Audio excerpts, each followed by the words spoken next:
Hey guys, Jay here with another episode of What the Fuck is Up with the Market. And what an ideal time to have a show named like this. I mean, the market's just looking crazy. It's toppy.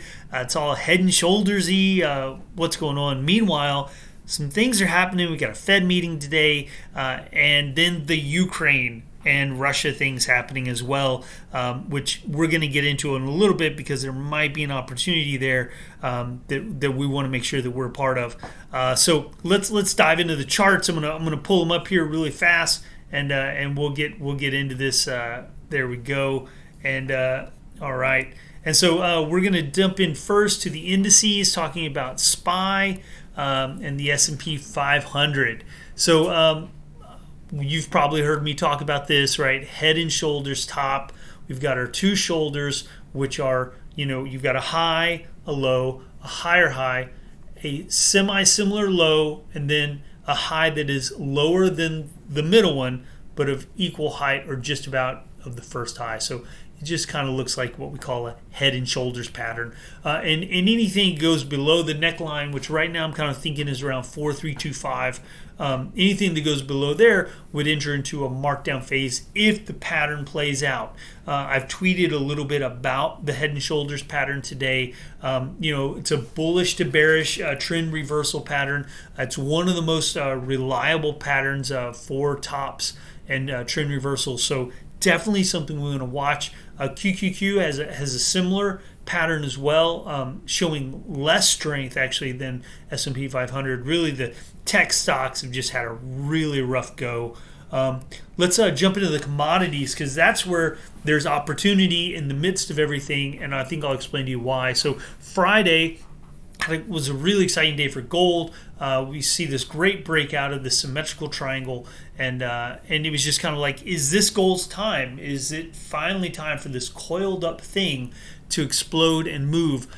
We always love our RSI ranges. So you can see here that I'm getting into above 60 on the RSI range. I always set mine 40 as my low, 60 as my top, because I'm not so much interested in overbought.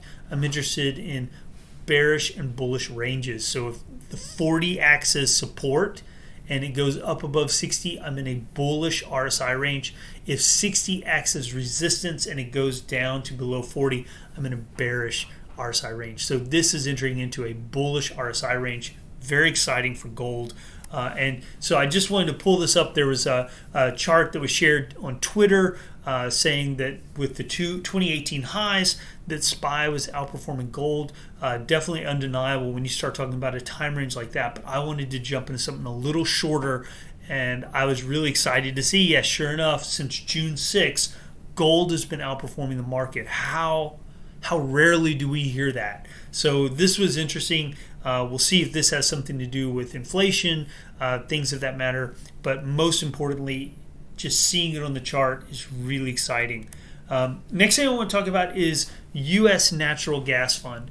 And this was something that we did off of a scan. Pattern Day Trader and we were putting together a high volume scan, and I wanted to add to that a bullish RSI range, looking for things that were between 40 and 50, really looking for things coming off of kind of bullish tops like this, right? And maintaining a bullish range. And this really had a nice setup for it because we went into oversold or into a bearish range down here.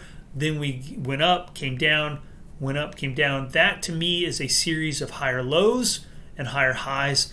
Nothing I like more than that, higher lows and higher highs. And so I got really excited. And then you start thinking about it and it starts to make sense. Basically, Russia has been reducing the amount of natural gas it's exporting to Europe for some time, and U.S. has stepped in and increased our exports to Europe. So demand is increasing for our natural gas. And if the Ukraine-Russia invasion really plays out, which obviously nobody wants to see that play out, but if it did, there'd be even less supply of natural gas coming in from Russia and more opportunity for the U.S.